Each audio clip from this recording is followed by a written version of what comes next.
पढ़ेंगे दो थ्योरीज है, कौन सा वाला, इनऑर्गेनिक थ्योरी और ऑर्गेनिक थ्योरी कि पेट्रोल कैसे बना है कि नहीं। इनऑर्गेनिक थ्योरी में आपको हाइड्रोकार्बन के बारे में बेसिक बता दिया है कि नहीं, जो पेट्रोल डीजल केरोसिन ये सारे के सारे किस चीज के बने हैं, हाइड्रोकार्बन के बने हैं, इनको हम हाइड्रोकार्बन कंपाउंड्स कहते हैं, हाइड्रोजन और कार्बन एक दूसरे के साथ जुड़ के बने हैं। तो दो थ्योरी से, एक होता है ऑर्गेनिक थ्योरी,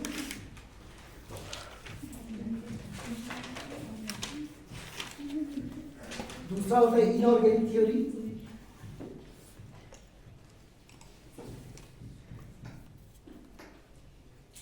आप लोगों को मैंने पहले ही समझा दिया था इसमें क्या, आज मैं आपको शॉर्ट में बताता हूँ इनऑर्गेनिक थ्योरी क्या कहते हैं।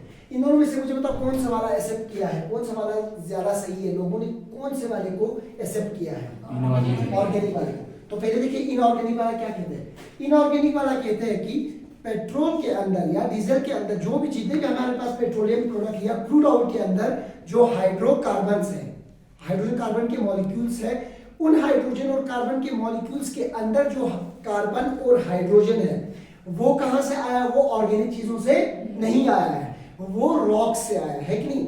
कैसे आया है, केमिकल रिएक्शंस के थ्रू। तो इनऑर्गेनिक थ्योरी पहला क्या कहता है कि जो hydrogen and carbon in crude oil, hydrogen carbon molecules लिखना है इसमें, molecules of hydrogen and carbon, ठीक है। यहाँ पे लिख देना molecules of hydrogen and carbon, यहाँ पे molecules of hydrogen and carbon in the crude oil. Crude oil समझो वो रॉक वाला जिसको हम गर्म करके बहुत सारे चीजें निकालते हैं कि नहीं। रॉक के अंदर से सबसे पहले क्या निकलता है, क्रूड ऑयल निकलता है। तो कह रहा है कि hydrogen and carbon in the crude oil comes from, कहां से, रॉक्स।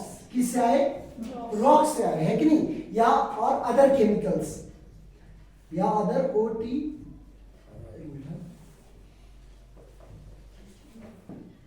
और अदर केमिकल्स, दूसरे केमिकल्स है, not from the plants and animals, plant और एनिमल से नहीं है। ये इनऑर्गेनिक थ्योरी समझो उसमें, या आप ऐसा भी लिख सकते हो the hydrogen and carbon molecules in the crude oils comes from inorganic chemical या इनऑर्गेनिक सॉल्ट्स है कि नहीं, या inorganic materials. Inorganic materials means ऐसी चीजें जो ऑर्गेनिकली नहीं बना हो, है कि नहीं, इनऑर्गेनिक मटेरियल से। यहाँ पे आप रॉक के जगह आप इनऑर्गेनिक मटेरियल लिख सकते हो, इनऑर्गेनिक मटेरियल्स, ठीक है। समझ आएगा, आया कि नहीं आया। कह रहा है कि इनऑर्गेनिक थ्योरी देखो क्या कहता है, the molecules of hydrogen and carbon in the crude oil, मिट्टी से जो तेल निकला आपके पास, उस तेल के अंदर जो हाइड्रोजन और कार्बन के मॉलिक्यूल्स होंगे वो कहां से आया होगा, इनऑर्गेनिक मटेरियल से आया होगा, या रॉक से या अदर केमिकल से आया होगा, है कि नहीं। ये इनऑर्गेनिक थ्योरी के अंदर है कि नहीं। मुझे पता क्या, लेस एक्सेप्टेड थ्योरी, सही बोला क्या गलत बोला, दूसरा पढ़े लिख पाओगे। अब मेन चीज है कि इसको कैसे आया, है कि नहीं, जिसने ये थ्योरी दिया वो बोलता है कि कैसे आया उसके बारे में, है कि नहीं, कैसे ये इनऑर्गेनिक मटेरियल से हाइड्रोजन और कार्बन के मॉलिक्यूल्स आए, है कि नहीं। तो उसके लिए टू रिएक्शंस हमारे पास है, two reactions can prove this theory. दो रिएक्शन इस थ्योरी को प्रूव करता है। पहला वाला रिएक्शन कौन सा वाला है, रिडक्शन ऑफ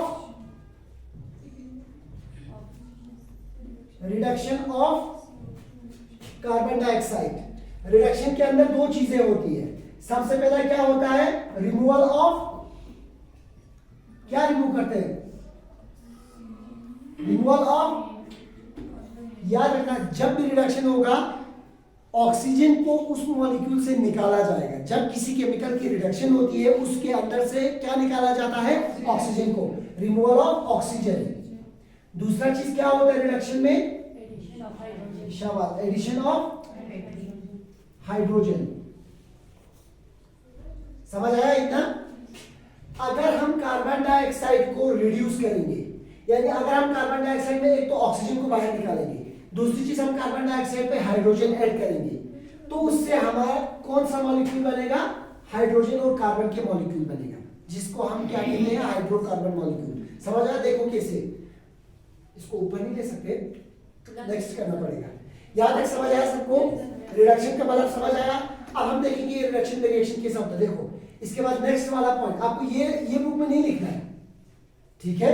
ये तुम लोग को याद करना है, ये 11th 12th में याद करना था या 9th में। ये अभी याद करने वाली चीज नहीं है, ये तुमको कलमा होता है ना, उस तरह याद रखना चाहिए ये चीज। ये बुक में नहीं लिखना। रिडक्शन ऑफ CO2 लिखा ना, ये रिएक्शन है, इसमें क्या होगा? तुम क्या लिखोगे? CO2 carbon dioxide. चलो मैं 3CO2 3 कार्बन डाइऑक्साइड दिया मैंने, है कि नहीं? प्लस मैं इस पे ऐड कर देता हूं, क्या कर देता हूं? इसको इसकी में रिडक्शन कर देता हूं। इसकी मैं रिडक्शन करूंगा अगर, तो मुझे O को क्या करना पड़ेगा? CO2 से निकालना पड़ेगा। H को क्या करना पड़ेगा? ऐड करना पड़ेगा। रिडक्शन ऑफ CO2 वहां पे यही लिखा हुआ है। देखो क्या होता है, अगर मैं फिर इस पे हाइड्रोजन डाल देता हूं मैं, तो क्या हुआ? मैं 6 हाइड्रोजन डाल देता हूं, मैं 8 हाइड्रोजन डाल देता हूं, ठीक है? 8 हाइड्रोजन मैंने डाल दिया, तो इसका रिजल्ट क्या बनता है? O2 जो है आपका गैस बन के बाहर जाता है कि नहीं? यहां पे बना बचा 3 कार्बन, बचा कि नहीं बचा? ये हुआ कार्बन 1, कार्बन 2, कार्बन 3, इसके प्लस बोलो 3 कार्बन उसमें एक हाइड्रोजन इधर आएगा, एक हाइड्रोजन इधर आएगा, एक हाइड्रोजन इधर आएगा, एक इधर आएगा, एक हाइड्रोजन इधर आएगा, इधर एक हाइड्रोजन, इधर एक हाइड्रोजन और इधर एक हाइड्रोजन। कितना हुआ? 1 2 3 4 5 6 8 हाइड्रोजन लगाया था ना, 8 हाइड्रोजन C पर मुझ रहे सब। तो इसको हम क्या कहेंगे? ये कौन सा वाला मॉलिक्यूल है? Methane, ethane, propane. आपके पेट्रोल में प्रोपेन आता है। समझो ये हाइड्रोकार्बन मॉलिक्यूल बना कि नहीं बना? जरूरी नहीं है कि आप यहाँ पे 3 लगाओ, आप यहाँ पे 3 की जगह वो एक ही रखो, सिर्फ CO2 रखो, उस पे आप कितना 4 हाइड्रोजन लगाओ, 4 हाइड्रोजन। यहाँ पे आप 4 हाइड्रोजन लिखो, मैं यहाँ पे 4 हाइड्रोजन लिख देता हूँ, सबको दिखाई दे रहा है 4 हाइड्रोजन।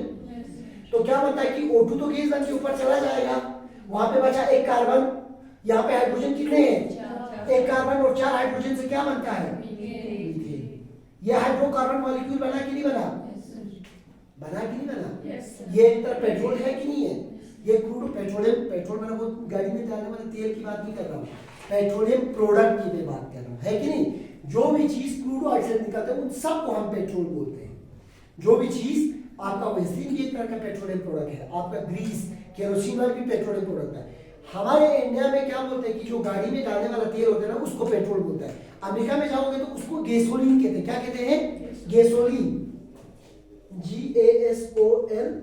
गैसोलीन एक्चुअल में जो हम यहाँ पे जिसको पेट्रोल कहते हैं ना गाड़ी में डालने वाले को, उसको गैसोलीन कहते हैं। समझो? गैसोलीन होता है गाड़ी, कुछ गाड़ी में गैसोलीन, कुछ में डीजल जाता है कि नहीं? हम गैसोलीन की जगह क्या इस्तेमाल करते हैं? क्योंकि हम, ठीक है? यहाँ समझ आया? यहाँ तक सबको समझ आया? ये सभी ने लिखा, ये मैंने इजी करके दिया, ठीक है? ये तो था एक रिएक्शन के बारे में। अब दूसरा वाला रिएक्शन भी है, ठीक है? नेक्स्ट वाले पेज पे जाता हूँ, ऐड करना पड़ेगा। नेक्स्ट रिएक्शन क्या है? दूसरा वाला रिएक्शन क्या है हमारा? ऑक्सीडेशन ऑफ कार्बाइड्स, यही था ना? हाँ, ऑक्सीडेशन ऑफ कार्बाइड्स। दूसरा वाला है हमारा, दूसरा रिएक्शन का नाम है ऑक्सीडेशन ऑफ कार्बाइड्स। पहले बताओ कार्बाइड क्या होता है? मेटल जब किसी कार्बन के साथ जुड़ता है तो क्या बनता है? कार्बाइड। कार समझ आ रहा है? कार, सीफा, कार्बन याद है ना? कोई भी मेटल जब कार्बन के साथ जुड़ता है तो क्या बनता है? कार्बाइड बनता है। फॉर एग्जांपल, आप एग्जांपल मैंने पहले भी बोला था, अरे फोन कुछ कर दो, समझ लो, कैंसिल कर दो, भूल रहा है कौन है? वहां पे कैंसिल किया? फरीदा कुछ है सर, फरीदा मैडम, उसको कैंसिल कर यस बस। ठीक है, अब देखो कार्बाइड, ऑक्सीडेशन ऑफ कार्बाइड की बात कर रहे हैं। सबसे पहले देखना है कि कार्बाइड क्या है। CRBID, ये नोट्स में भी लिखा है। कार्बाइड होता है कोई भी मेटल। मेटल हमारे पास आयरन मेटल है कि नहीं है? मैग्नीशियम भी मेटल है, सिलिका भी मेटल है, सोडियम भी मेटल है, पोटेशियम भी मेटल है कि नहीं? बहुत सारे मेटल है। मेटल के साथ जब तुम कार्बन को जोड़ देते हो तो क्या बनता है? ये भी एक कार्बाइड है, ये भी एक कार्बाइड, ये भी कार्बाइड, ये भी कार्बाइड, ये भी कार्बाइड। समझ आया? C for carbon, C for carbide, है कि नहीं? लेकिन ये कार्बाइड कब बनता है? जब कार्बन मेटल के साथ जुड़ता है कि नहीं? कार्बाइड। अगर हम कार्बाइड का ऑक्सीडेशन करेंगे, ऑक्सीडेशन में क्या होता है? रिडक्शन में हमने क्या किया था? ऑक्सीजन को निकाला था। ऑक्सीडेशन में दो चीज होती है, एक तो ऑक्सीजन को क्या किया जाता है? हाँ, ऑक्सीजन को प्लस किया जाता है, ठीक है ना? और हाइड्रोजन को क्या किया जाता है? माइनस किया जाता है। अगर होगा तो, नहीं होगा तो रहने देते हैं। लेकिन ऑक्सीजन को किसी भी कीमत में उसमें से क्या करना होता है? माइनस निकालना होता है। अब देखो सुनो, अब ऑक्सीडेशन में सॉरी ऑक्सीजन के वक्त उसको प्लस करना होता है, ठीक? ये बेसिक चीजें समझ आया? कार्बाइड क्या है समझ आया? ऑक्सीडेशन क्या है समझ आया? क्यों समझ आया? ठीक है, अब इसको मिटा देता हूं।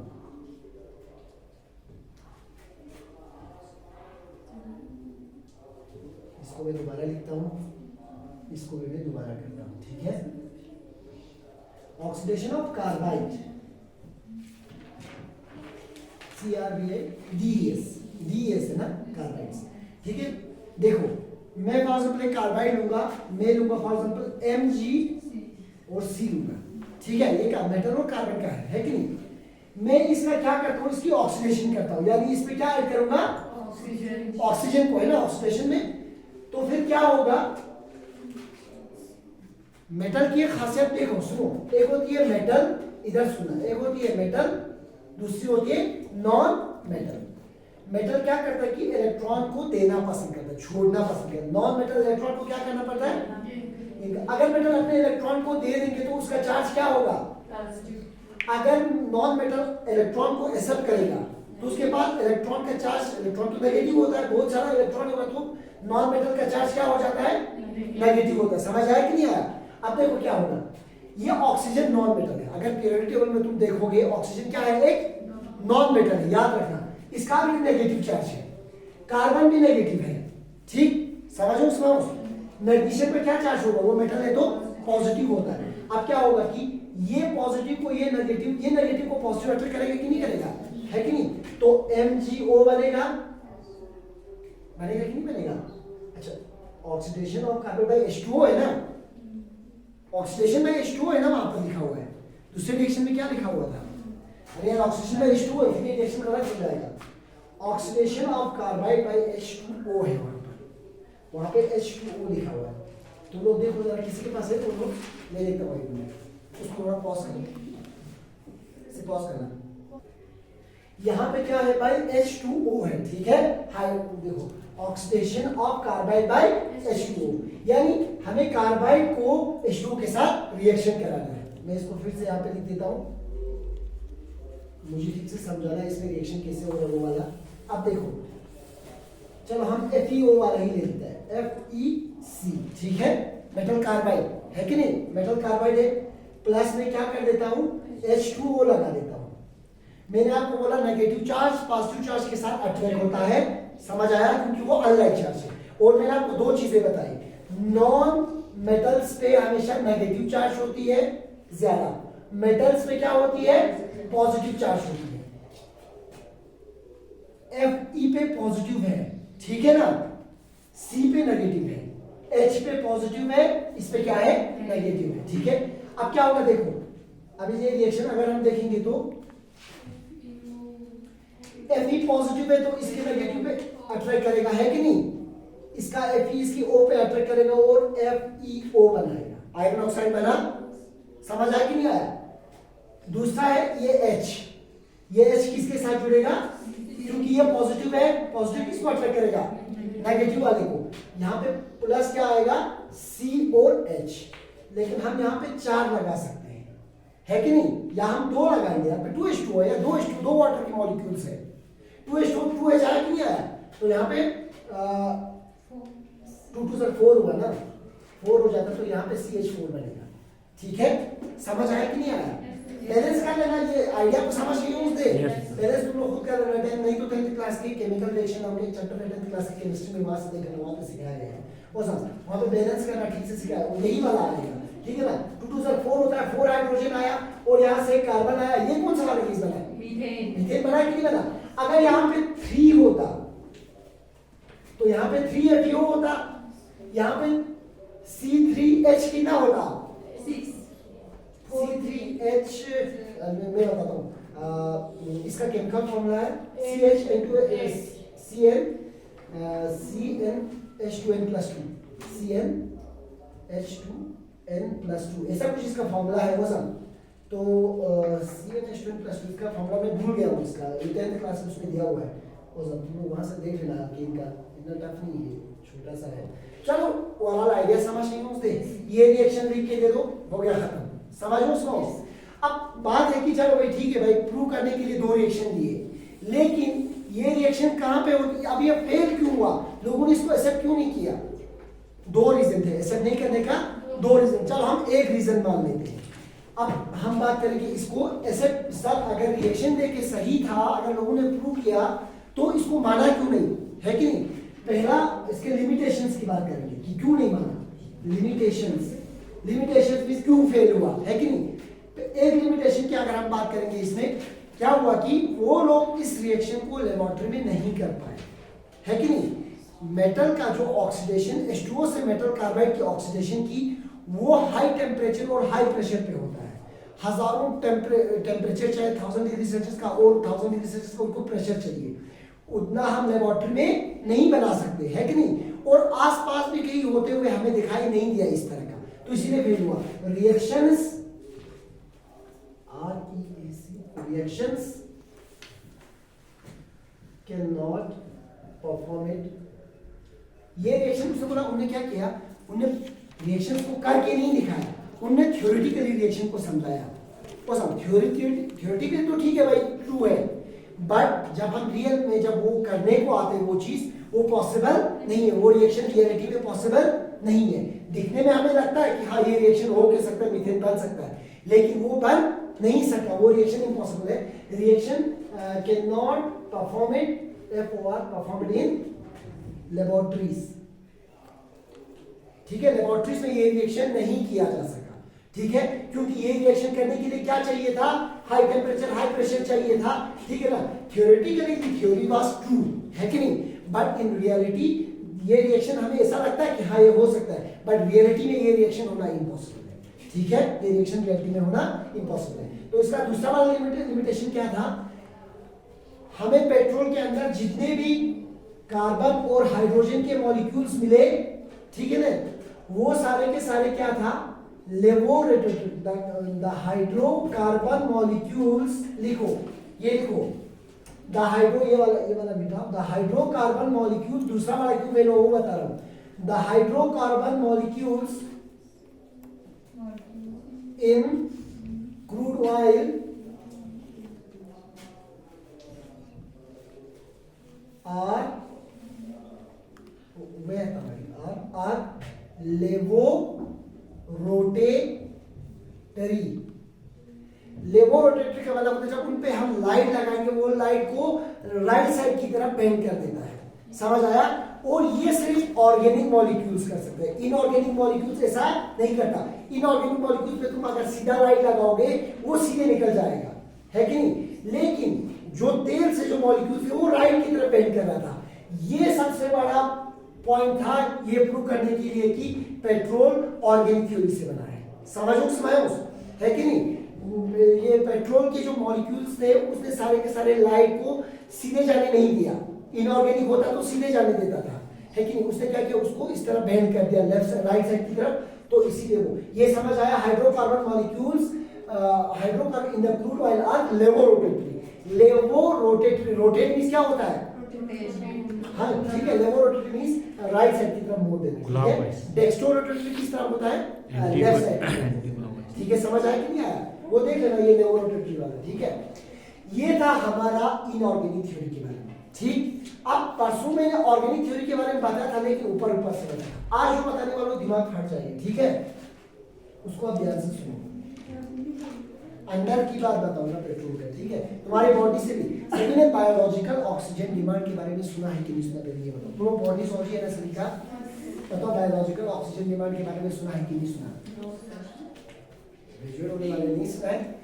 12th क्लास में EVS, 8th 9th class 10th class में ईवीएस तो पढ़ा होगा, नहीं पढ़ा? ठीक है, देखो क्या होता है। सबसे पहले एक चीज याद रखो, अब हम बात करेंगे ऑर्गेनिक थ्योरी के बारे में। किसके? Organic theory. Organic theory, algae का नाम सभी ने सुना है, ब्लू ग्रीन algae, जो पानी के ऊपर जो ग्रीन कलर का प्लांट वही है ना, पानी के ऊपर ग्रीन कलर वाला प्लांट वही algae है ना। देखो क्या होता है, सुनो, देखो पेट्रोल कैसे बनता है, पहले भी डायग्राम के थ्रू समझाऊंगा। ये तालाब है या कोई समंदर है, ठीक है। आज से अगर हम कुछ साल पहले जाएंगे, जब इंसान दुनिया में नहीं थे, जब डायनासोर राज कर रहे थे, है कि नहीं, दुनिया में जब डायनासोर का दबदबा था, उस टाइम क्या हुआ, पानी के ऊपर, ये पानी है, पानी के ऊपर बहुत सारे एल्गीज उगने लगे, ठीक है ना। एल्गीज क्या करने लगे, पानी के अंदर उगने लगे। पूरे पानी के सरफेस को किसने कवर किया, एल्गीज ने। अब उससे दो चीज हुआ, उससे क्या हुआ, दो चीज हुआ। देखो, बायोलॉजिकल ऑक्सीजन डिमांड, बीओडी कहा जाता है, 12th क्लास में ईवीएस में पक्का पढ़ा होगा, तुमको याद नहीं है तुम लोगों को। बायोलॉजिकल ऑक्सीजन डिमांड कहते हैं पानी, एक तो पानी के अंदर ऑक्सीजन होता है कि नहीं होता है, H2O, पानी का मॉलिक्यूल ऑक्सीजन है कि नहीं है, लेकिन क्या इस ऑक्सीजन को मछली इस्तेमाल कर सकता है? मछली के पास इतना ताकत नहीं है कि इन दोनों के बॉन्ड को तोड़े। मछली कभी भी इस वाले ऑक्सीजन को इस्तेमाल नहीं करता। मछली जो पानी में रहता है ना, वो इस वाले ऑक्सीजन को इस्तेमाल नहीं करता। पानी के अंदर बहुत सारे वाटर के मॉलिक्यूल्स होंगे कि नहीं होंगे, होंगे या नहीं होंगे? Yes sir. ठीक है ना, H2O, यहाँ पे भी H2O है, पूरा पानी H2O के मॉलिक्यूल्स है, उनके बीच में ऑक्सीजन फंसा हुआ होता है। समझ आया कि नहीं आया?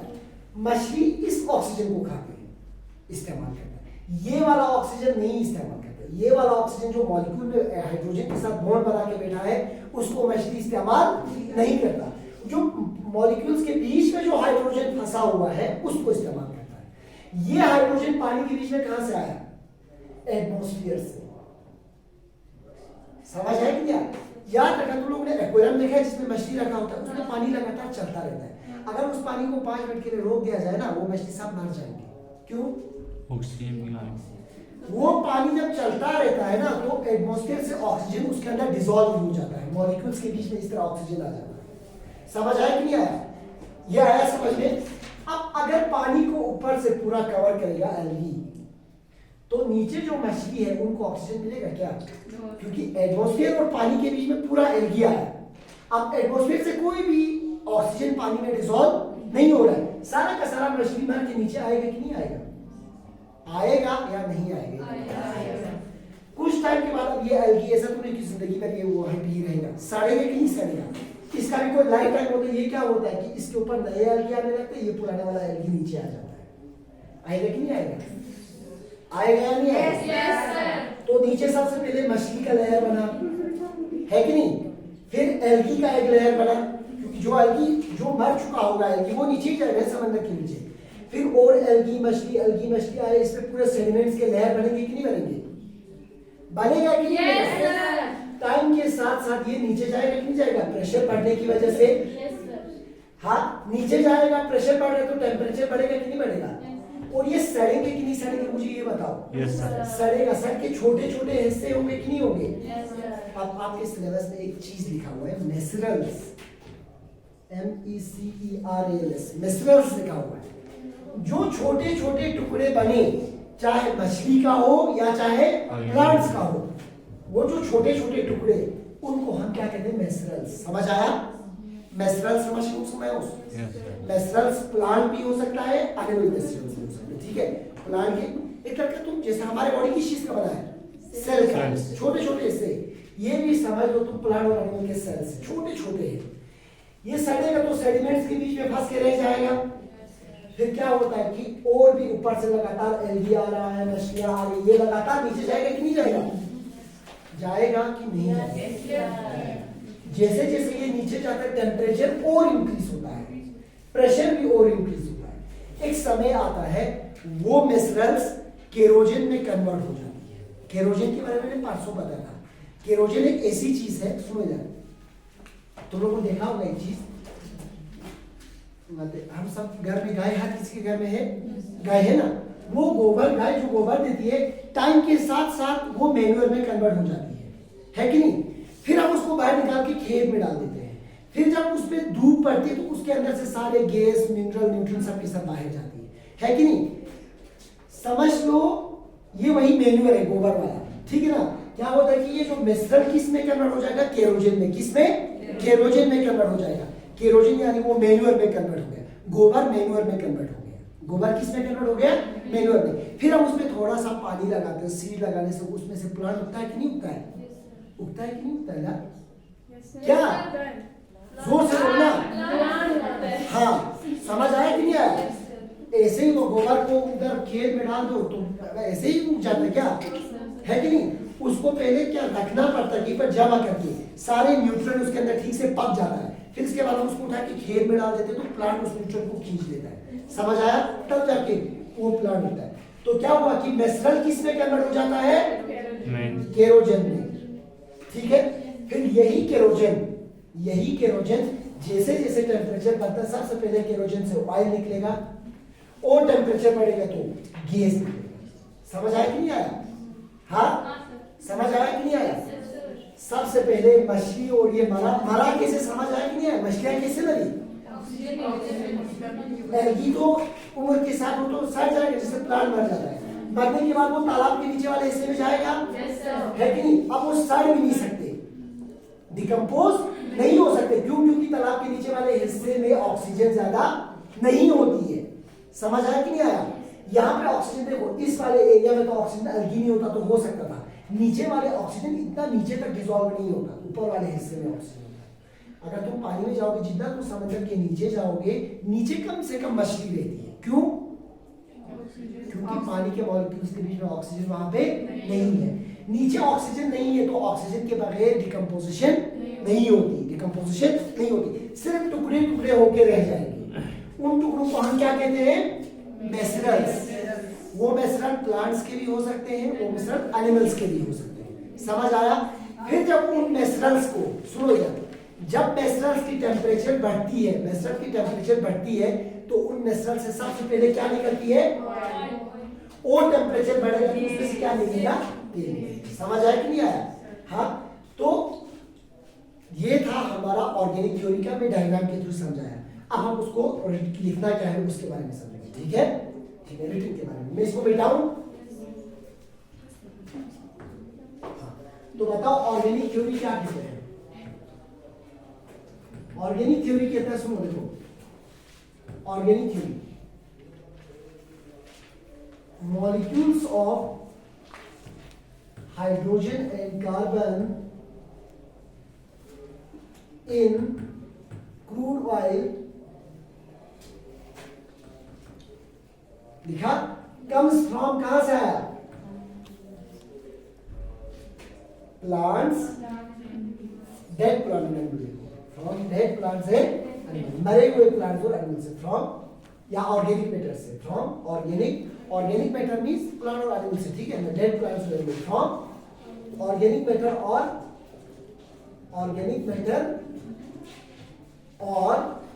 डेड प्लांट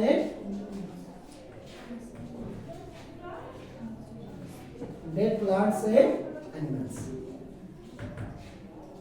तो लोगों को स्टेप बाय स्टेप समझ आया कैसे बनता है चीज, तो है कि नहीं? अब देखो अब कैसे बनता है, ये तो ठीक है भाई, इससे बनता है। दूसरा तो मोस्ट, यहाँ पे लिखो उसका भी पहले मोस्ट एक्सेप्टेड थ्योरी, ठीक है? मोस्ट एक्सेप्टेड थ्योरी, ठीक है ना? दूसरा पॉइंट लिखा है ये वाला, ये क्या कहता है? It states that the molecules of hydrogen and carbon in the crude oil comes from organic matter और प्लांट्स एंड एनिमल। या समझ आया? या आप ऐसा लिख सकते हो the hydrocarbons are formed from the organic matter, ठीक है?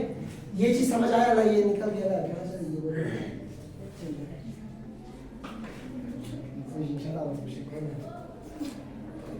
समझ आया कि नहीं आया? अब इसमें क्या किस कैसे बना, हाउ, है कि नहीं? क्वेश्चन आएगा सर कैसे, हाउ, है कि नहीं? हाउ कैसे बना, प्लांट और एनिमल से कैसे बना? हम तो स्टेप नंबर 1 पहले क्या हुआ मुझे बताओ, सबसे पहले कहां पे बनती है ये, और पेट्रोल कहां पे बनती है इस थ्योरी के हिसाब से? मुझे बताओ जमीन पे बनती है कि पानी में बनती है? पानी में। वही मैं बोल रहा हूँ, ठीक है ना? सबसे पहले क्या होती है कि एल्गी ग्रो या algae grows over water surface of water, over surface of water body. Water body की सरफेस पे क्या बनती है? एल्गी। दूसरा उसकी वजह से क्या होती है? बायोलॉजिकल ऑक्सीजन डिमांड बढ़ती है कि कम होती है? बढ़ती है। वहां पे देखो ऊपर से ऑक्सीजन नहीं आ रही, मछलियों को पानी और ज्यादा ऑक्सीजन चाहिए, है कि नहीं? पहले एल्गी नहीं था तो ज्यादा डिमांड नहीं था, हर किसी को अच्छा खासा ऑक्सीजन मिल रहा था। अब बायोलॉजिकल ऑक्सीजन डिमांड बढ़ रही है कि नहीं? बायोलॉजिकल ऑक्सीजन डिमांड इंक्रीजेस, होगा कि नहीं होगा? लेकिन क्या एल्गी की वजह से पानी में ऑक्सीजन जाएगा? नहीं जाएगा, है कि नहीं? तीसरी चीज क्या होती है? फिश एंड अदर एनिमल्स, है कि नहीं? वो क्या होंगे? अदर एनिमल्स क्या होंगे? मर जाएंगे, स्वाहा हो जाएंगे, है कि नहीं? नेक्स्ट क्या होगा? वो सेटल करेंगे कहां पे? नीचे वाले हिस्से में, and settle down in the bottom, bottom में सेटल हो जाएंगे।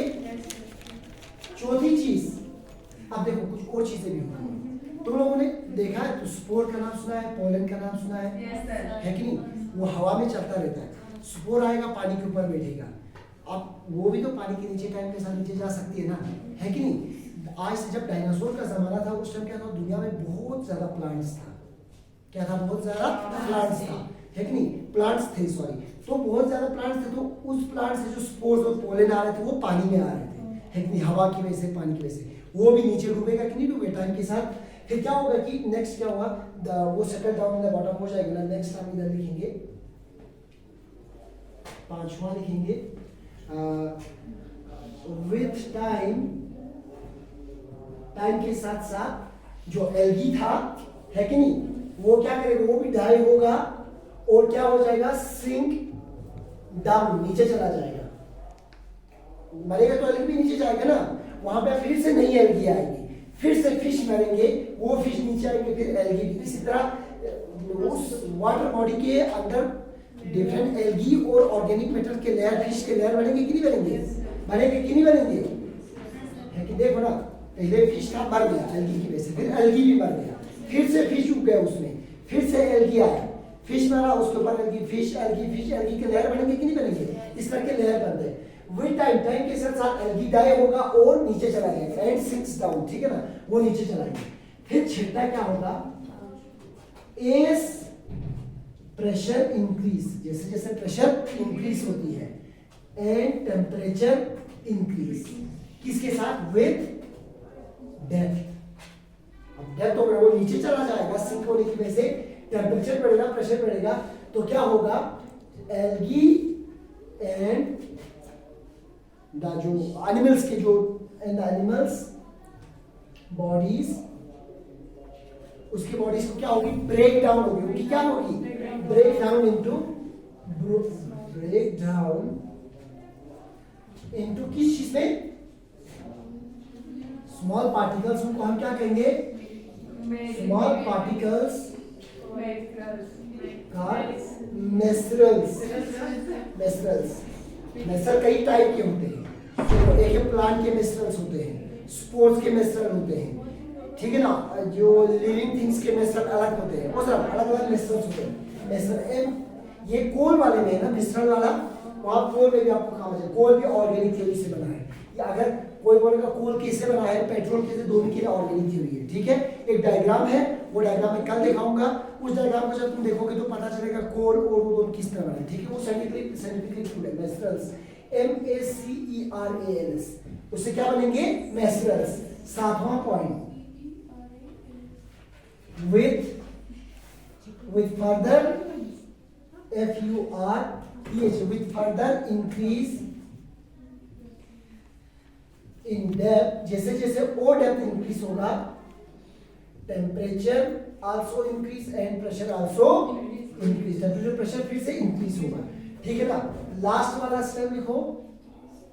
अच्छा अभी लास्ट नहीं, द मिसरल्स किस में कन्वर्ट्स इनटू केरोजेंस। ठीक है ना। 8वां 9वां लिखो फिर से as the temperature and pressure increase, बस खत्म हो गया 1 minute. As the temperature and pressure increase क्या होगा, केरोजन से क्या निकलेगा, पहले ऑयल निकलेगा फिर वो टेम्परेचर प्रेशर बढ़ेगा तो उससे क्या निकलेगा, गैस निकलेगा। समझ आया क्या है ना।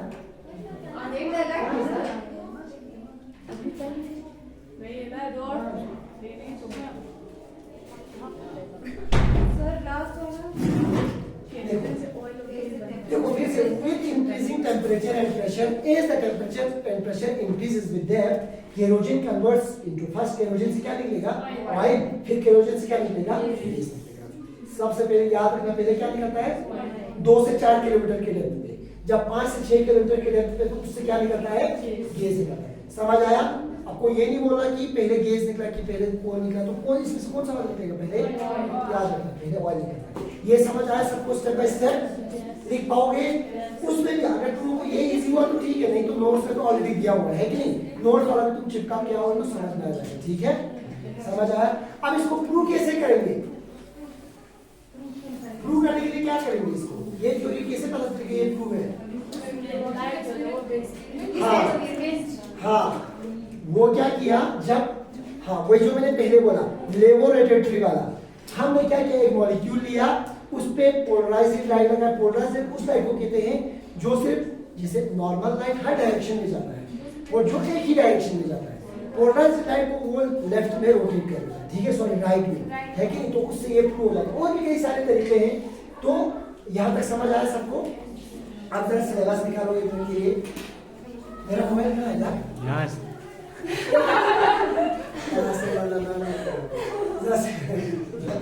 सॉरी यार, अच्छा सिलेबस समझो। आज जो किया समझ आया, बायोलॉजिकल ऑक्सीजन डिमांड क्या होता है समझ आया।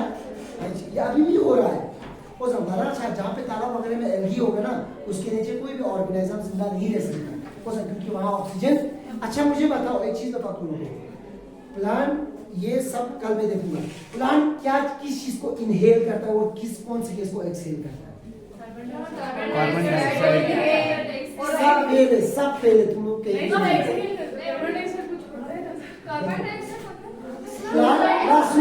देखो ये क्वेश्चन ये प्लांट है कि नहीं, प्लांट इनहेल क्या करता है, बताओ ना क्या इनहेल करता है, CO2 और एक्सहेल क्या करता है, O2 ऑक्सीजन। फेल हो तुम लोग। 9th क्लास में 10th क्लास में चैप्टर है respiration in plants and animals, पढ़ा है, नहीं है, ये गलत है, उसको ठीक से नहीं पढ़ा है, सर आप थ्योरी देने से ये गलत है, मैं बोल रहा हूँ ये गलत है, सर्च करनी है, गलत है, उसको बंद करो, उसको बंद समझा नहीं।